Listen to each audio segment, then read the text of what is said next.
Olá, família! Sejam todos bem-vindos ao estudo diário das Escrituras. Ontem nós estávamos estudando aqui Doutrina e Convênio 87. Nós estudamos até o versículo 4, falando sobre a guerra começando lá pela Carolina do Sul, né, nos Estados Unidos, uma guerra que era civil, ou seja, interior deles, e acabou trazendo ali outras nações, né, a Grã-Bretanha, a França ajudando ali. Então, veja que às vezes eu gostei do estudo da manhã, né, das 5h20 que eu compartilho, que o irmão Emerson, né, ele compartilhou que às vezes algo interno acaba ficando externo, né? E que nós precisamos cuidar do nosso interior, da nossa família. Eu achei bem bonito o comentário dele e eu acredito que isso também é bem importante para nós, tá bom? Então, ontem nós falamos sobre essa guerra e continuação desse versículo, né, da Doutrina e Convênio 87. Agora a gente vai estudar do versículo 5 ao versículo 8, finalizando essa sessão.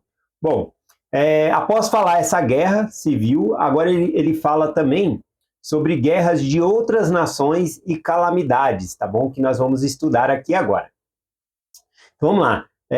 O mais importante, o tema mais importante nessa sessão, eu acredito que dessa semana toda, é permanecer em lugares santos. Inclusive, toda semana o Vem Segue-me ele traz um tema da semana de estudo. E o dessa semana trouxe justamente o que é desse capítulo, né, dessa sessão 87, que é permanecer em lugares santos. Então, mesmo em meio a guerras, dificuldades, nós devemos permanecer em lugares santos. Então, vamos lá para os versículos aqui. O versículo 5 diz assim: acontecerá também que os remanescentes que ficarem na terra se organizarão e se tornarão muito zangados e afligirão os gentios com dolorosa aflição. Bom, a interpretação aqui, né, que nós podemos ver é que após a guerra, após muitas nações guerrearem, então após a guerra vai ver os remanescentes vão ficar zangados. Quem são os remanescentes? Os remanescentes nas escrituras sempre é o povo que restou, tá bom? Só que aqui a gente vê que é uns remanescentes que vai contra os gentios, mas é os próprios gentios que estão em guerra. Então, aqui faz sentido para mim, de acordo com as profecias que tem na Bíblia e também as profecias que tem no livro de Mórmon, falando que os remanescentes são os descendentes, né, da casa de Israel. Os remanescentes são os descendentes dos lamanitas que ficaram, tá bom? E nós englobamos os descendentes dos lamanitas também como os mexicanos, né, o povo latino também ali, que tem essa origem, né, Peru. Então, né, muitos interpretam como eles sendo também os remanescentes da casa de Israel, que se misturou com outros povos, tá bom? Então, dentro desse comentário que eu estou falando, esses remanescentes que sobreviveram, ele vai contra os gentios, tá bom? E aí nós temos várias escrituras que falam um pouco sobre isso, né?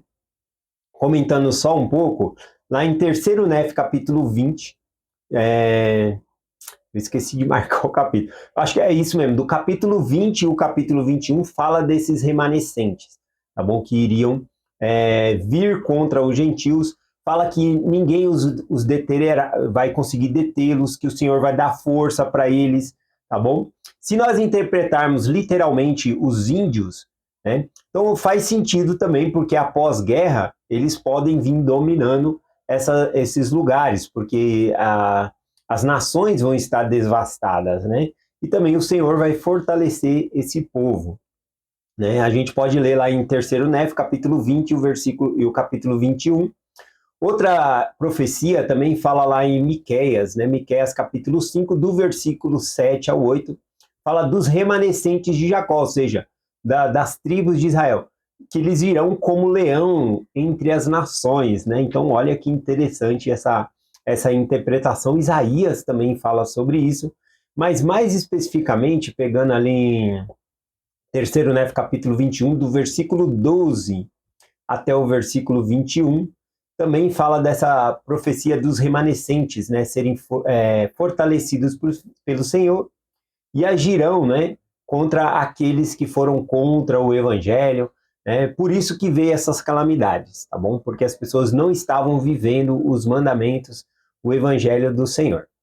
Continuando aqui, ó, o versículo 6, Doutrina e Convênios, seção 87, versículo 6.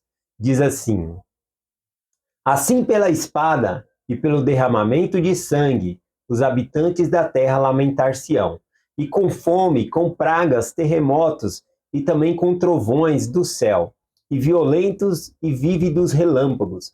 Os habitantes da terra sentirão a ira, indignação da mão a indignação e a mão castigadora de Deus Todo-Poderoso, até a destruição decretada põe o fim em todas as nações. Bom, aqui então fala da extinção, né, de todas as nações aqui, tá bom? Não sei se é uma hipérbole, mas aqui a gente tem que entender que está falando, né, de muitas guerras que vai ser preparação para o milênio. E o próprio milênio, ele é a derrubada de todas as nações, conforme profetizado lá por Daniel, né, que aquela pedra cortada sem mão que encheria a terra. Essa profecia ela vem se cumprindo, mas a totalidade dela é com o milênio, no qual Cristo vai reinar pessoalmente sobre a terra.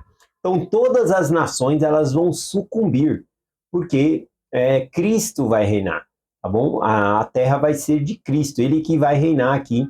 Então aqui é uma demonstração também sobre a segunda vinda de Cristo, tá bom? Aqui nós vemos duas coisas interessantes, duas combinações, né, da destruição. Falou pela espada, guerra, né, que é por meio humanos, né, guerra, nações contra as nações, mas também falou das calamidades, terremotos, relâmpagos, tsunamis, seja o que for que o Senhor for colocar ali para estar castigando as nações também. Então isso também vai ser um meio de destruição das nações. Quando falou de praga aqui, né, a gente teve uma praga, né, o coronavírus, né, a Covid-19, que ela atingiu o mundo todo. E aí nós podemos ver o qual frágil é o mundo, né? O mundo que eu falo é o mundo das nações, né? Veja que um vírus que não dá para ver a olho nu o estrago que fez aí economicamente, com as vidas ceifadas, tá bom? Então tem essa questão aqui também. Bom, vamos lá aqui. Versículo 7, seção 87, versículo 7. Diz assim: Para que o clamor dos santos, do sangue dos santos, cessem de subir da terra aos ouvidos do Senhor de Sabaote, pedindo que seja vingado os seus inimigos. Então aqui, né, fala que o clamor do sangue dos santos pare de subir ao Senhor de Sabaote. Sabaote aqui, a interpretação é Senhor dos exércitos, tá bom? Então ele é o Senhor dos exércitos, tanto aqui está falando do exército do céu como o exército da terra, né? Tudo do Senhor, ele que é o poderoso. Aqui, então, falou, é uma referência para nós lá em Apocalipse, capítulo 6, do versículo 9 ao 11, que fala das almas que foram mortas, né, por conta de perseguição, tudo, e que elas estavam clamando, né, por vingança. Essa vingança não é questão de vingar porque a gente foi morto ou eles foram mortos. A questão é vir o milênio, é vir a segunda vinda, é isso que eles querem. Tá bom? Então eles estão clamando pela segunda vinda de Cristo. Em dado momento, nós também, né? Se estivermos do outro lado do véu, nós vamos querer logo essa segunda vinda também. Bom, vamos lá, o último versículo aqui, seção 87, versículo 8. Diz assim: Portanto, permanecei em lugares santos, e não sejais movido, até que venha o dia do Senhor, pois eis que depressa vem, diz o Senhor. Amém. Então, o mais importante sobre as calamidades, guerra, o mais importante é a gente se manter em lugares santos. O que é se manter em lugares santos? Literalmente, né, ou seja, um lugar físico seria o nosso próprio lar, tornando ele santo, o templo, a capela, atividades, né, na igreja, ou até atividades salutares, né, coisas boas com a família. E espiritualmente, o que é permanecer em lugar santo? Eu anotei aqui que são ficar firme na fé, obedecer, continuar no caminho do convênio, Eu vou finalizar aqui com uma citação do presidente Russell M. Nelson. Ele diz assim, ó: onde quer que morem neste mundo, vocês podem estabelecer-se como lugar santo, o lar, e acima de tudo, santificar sua vida. Olha aqui, né? Ele falou isso aqui num discurso chamado A Casa do Senhor, na conferência de abril de 2020, quem quiser conferir, tá bom? Mas é isso, o presidente Nelson, então, ele falou, onde quer que moremos neste mundo, em qualquer lugar do mundo que nós possamos morar, vocês podem estabelecer-se como lugar santo. Primeiramente, o lar, ele coloca aqui, e acima de tudo, uma vida santa. Então, permanecer em lugar santo também é na nossa própria mente, tá bom? Onde nós estivermos, aquele lugar deve ser santo, puro. É essa mensagem que nós compartilhamos em nome de Jesus Cristo. Amém. Até amanhã.